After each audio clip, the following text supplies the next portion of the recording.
you try to shift like your perspective and really try to see the growth in failures, the growth in trying, you start to enjoy it and it starts to become you. So as long as you're consistent, as long as you're showing up, you're growing, okay? So that's like a world's difference, and you have to celebrate each milestone. If you could do an extra 1 minute the next time you do it, you should be celebrating, you should be clapping your hands, like you should be validating yourself, because I realize this made a world of a difference for me. I'm so much happier now that I could just truly like, wow, like I am so much of a different person than I was 6 months ago. Once it's a habit in your life, once it's a routine in your life that you have gotten used to, that's when like, you know, like start happening, because it's less energy to actually do it. And now you have put more energy into that work. And now you can produce a lot more valuable input in that area. Hey, this is Steph. I'm so excited to just be back and talking again. I really was just thinking really hard about how I am adjusting my schedule to be more productive and produce more output, because I think at the end of the day there is time. Realistically think about it, but maybe it takes time for us to build up that brain muscle for us to be there. Do you ever feel like you have the system in place where you plan things to do and you kind of don't really get it done, and then you're kind of stuck in this cycle of like over and over again where you're just kind of like, oh yeah, I'll do it later, do it later, do it later. Or you have all these big goals but they're only in your head, and then you can never get the first step in. And I think I realized that there is no one way to go about it. So today I just kind of wanted to talk about how there are steps in which you can take to be more successful and adjust your schedule accordingly. And the first things first is your mindset. Are you trying to be the better version of yourself? Are you satisfied knowing that you lived your best day today? You spent every hour doing the best you can. And that's not to try to guilt you, but it's just rethinking your mindset about how you view life and how you do things. Because maybe right now you can't really focus for more than 30 minutes. And I promise you, that was me. Probably 20 minutes was like my max concentration. But nowadays I think I can concentrate for about 2 hours straight, and I kind of have to build that up. And I still want to go for even longer, but I'm working on that right now. So I just kind of wanted to explain and share what I've been learning, because I've been very focused on adjusting my system, my routines, my rituals that I do, because I realized that every single successful person I've heard, read about, they all talk about routine and rituals, and these are like so important. There is no other thing that you need. You have to build a system. In order to build that system, like you're gonna have to have a routine. You have to set these things in place. Say you kind of are in this place where, yeah, you can't concentrate for 30 minutes straight, right? Or that's the max. But you want to concentrate for maybe an hour at a time, and maybe take some breaks. Be realistic. Don't plan 5-hour study sessions for your weekends and stuff, because you said you did only like 30 minutes, right? So expect yourself to do 30 minutes, but just do it consistently. So do 30 minutes and then maybe plan like another like 20-minute break, and then get right back to schedule in another 30-minute study session.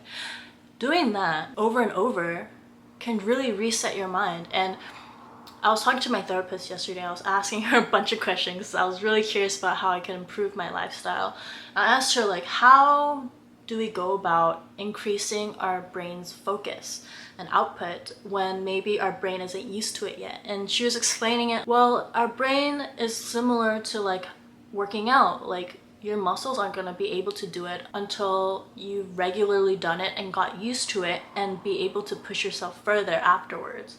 So it's like a muscle where you have to train it to try to increase that focus or attention and keep working on it. So as long as you're consistent, as long as you're showing up, you're growing, okay? So that's like a world's difference, and you have to celebrate each milestone. If you could do an extra 1 minute the next time you do it, you should be celebrating, you should be clapping your hands, like you should be validating yourself, because I realize this made a world of a difference for me. I'm so much happier now that I could just truly like, wow, like I am so much of a different person than I was 6 months ago, because I would not have been able to do these things. I'm increasing my productivity at work. I'm also increasing my increasing my productivity outside of work. I'm working on all of these things that I would never have thought of working on because I was depressed like in the past year. And it's just like thinking about all of the things that you're trying to do now, and you should be so fucking proud of yourself. Like, be so happy and be so grateful for where you are at. Maybe you're not starving right now. That is such a blessing. Like, bless the food, like bless your days, bless the weather, like everything. Like being completely present, I think, is super important as well, and that has just really changed like my life. Like the little thing I did today was, after I came back from the gym, I was walking back to my apartment. I was just gonna go straight to my apartment, but I was like, wow, it's like so beautiful outside, so I'm gonna take the park route and go around and through the back, because I just want to absorb this beautiful day for an extra 5 minutes. And that, just staying present in the moment, I feel like can increase your positive hormones inside your body and just really set your day better. Another good point was like just starting off really good mornings. My therapist was also mentioning that there was a case study for kids and parents, and basically one case study was that the parents would just be super like impatient with their child every morning, like, hey, wake up, we need to go, blah blah blah blah blah. And there was another case study where the parents were a little bit more gentle in the way that they were like talking to their kids. They were like, hey, like, baby, like, let's get up and let's get ready, we need to eat some food and everything. There was just a lot more relaxed tones. It made a world of a difference, because the children who were woken up in a hurry, they chose like more unhealthy foods. They were like choosing more sugary foods when they were eating breakfast, and that really offset their activities and the way they felt during the day, during their school day, and affected their studies as well.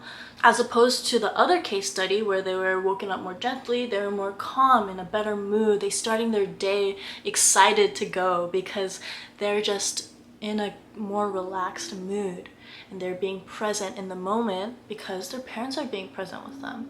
And I think that's just so important. It's just setting off your day in a good tone. Like maybe you're not super consistent, don't beat yourself up over it, but maybe just getting up at that extra 30 minutes, an hour earlier, like building up even earlier and earlier. Like if you know you wake up at like maybe 9 a.m., just try going like 8:40 a.m. to get that extra 20 minutes of more leisure time, and you can slowly build that up, get used to it, and then go even earlier if you really want to, if you start seeing the enjoyment out of it. So everything is like a slow process, and maybe you try something and you don't like it and it doesn't work for you, then maybe you shouldn't. Maybe like you want to try going to the gym in the morning, but you prefer going at night.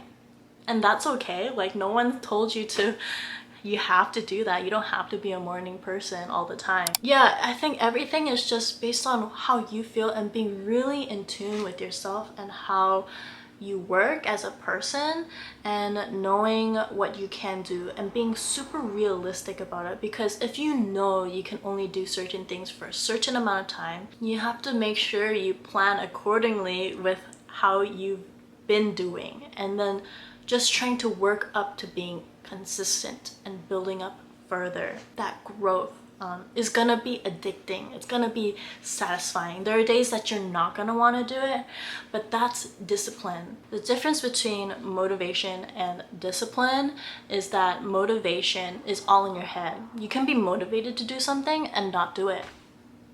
You can be like, oh yeah, I'm gonna volunteer like at a homeless shelter every week. That's motivation. Like you're motivated to do it, Doesn't mean that you're gonna do it because you don't have the discipline, because discipline is when you do it no matter what, whether you're motivated or not. It is a habit that you've already grounded in yourself.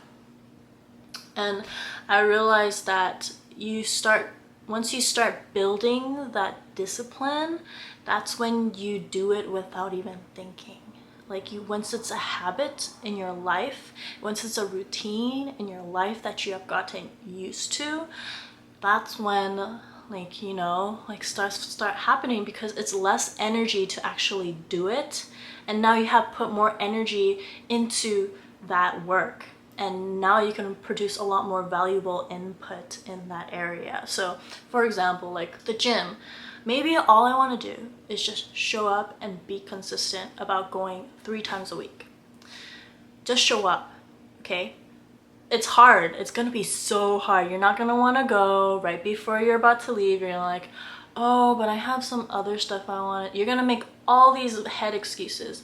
But if you just put your body there and you start building that endurance and discipline, then your body's just gonna get used to it. It's gonna be a habit, and then you're gonna start showing up and actually wanting to try while you're there. So you're gonna start improving like your routine at the gym and build up from there. Sometimes just showing up is the first step. And I think that applies for anything, right? Like whether you want to build better skills in a certain area, sometimes just showing up, opening up your laptop and researching about it, learning about it for 10 minutes every day. Maybe that's all you need to do. Be consistent about that. And then you can start being like, well, now that I've researched enough about this, I kind of want to try what this one article has been saying in order to apply these skills. So now plan accordingly and apply those skills. Start being consistent about that. Everything is just a growth mindset. I think that's what productivity is. At least what I've learned is it's all about the routines and systems and foundation you're trying to build on your own self, but also like having a really strong, like trying to build a really strong mindset about it, because everything is growth, right? Like no matter how much you failing is so good because you get to learn so much about it. Like yes, success feels good too, because oh yeah, you worked hard to get there and you finally got there. But I feel like I am now more addicted to failure. I used to be so scared of failure. I was so scared to try things because I didn't want to fail. But now that I'm like rethinking and I've been like learning a lot about like reading more about self-improvement, it's like, what is there to lose? Like there's nothing to lose. And as you constantly think about it, you try to change your mindset, you like meditate on it, you journal about it, you try to shift like your perspective and really try to see the growth in failures, the growth in trying. You start to enjoy it and it starts to become you. I think that's also very important, is trying to be and think like the best version of yourself. So I think the best version of myself is someone who loves to try and concentrate for long periods of time and not scared to fail. Just go for whatever she wants and whatever she desires. I'm still not 100% there, but I'm working on it and I'm being more consistent. I'm showing up more. So I think that's all that matters to me. I'm celebrating, patting myself on the back. And I'm just a lot more happier. Like maybe I don't have that much money because I'm investing a lot of things into myself, like into learning and buying classes, buying this new camera. But this investment will come back, like no matter what. Like I know that maybe I'm still broke in the future. I'll still find a way. There is gonna be another way, you know? I think the universe isn't that simple. If you're a good person and you're trying to also be genuine and help people in your gifts, I think that is like it'll come back to you. Like your money, the things that you sacrifice, the time that you put in will come back. And it's kind of learning that confidence also, that your work does pay off. And it will, and there's no doubt about that. Like don't doubt that, okay? Because the more you doubt it, the more you put energy into that, that's where you're gonna feel like you're failing. So I think it's so important to just only concentrate all of your deep energy, deep focus on the things that you love and desire and want to increase your skills in, because then all of the negativity, all of those things are just kind of gonna fall apart and all these new opportunities are gonna open up for you. I'll see you guys next time. If you want to continue seeing some quality content, I'm trying to make things at a higher quality. Would love some feedback if anyone has any, but I'm gonna try my best so that you guys get what you guys deserve.